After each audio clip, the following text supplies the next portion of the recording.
লোকটি তার সাথে কথা বলতেই ছিল। নাবিলা ফোনে কথা বলতেই ছিল।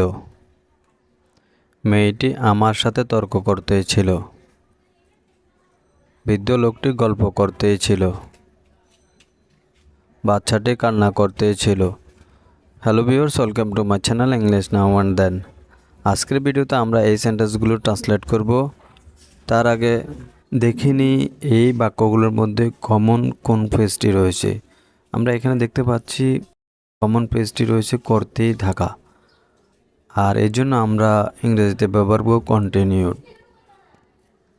অর্থাৎ আমরা যখন কোনো কিছু করতেই থাকি বা চলতেই থাকে এই ধরনের কথাবার্তায় আমরা দেখি, তখন আমরা ব্যবহার করতে পারি continued.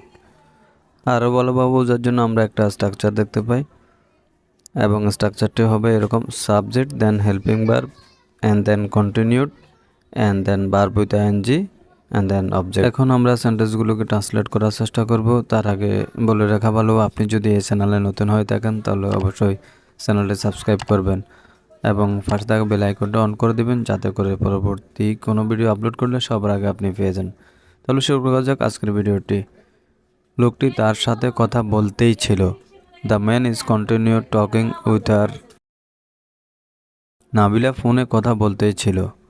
Nabila is continued talking to mobile. মেয়েটি আমার সাথে তর্ক করতেই ছিল। The girl is continued arguing with me. বৃদ্ধ লোকটি গল্প করতেই ছিল। The old man is continued telling the story. বাচ্চাটি কান্না করতেই ছিল। আর এই সেন্টেন্সটি ইংলিশ ট্রান্সলেট আপনাদের জন্য। Hope you are enjoying this video till the end. Please do like, share and comments. Never mistake to subscribe the channel. Thank you once again. See you next video. Till then, Allah Hafiz.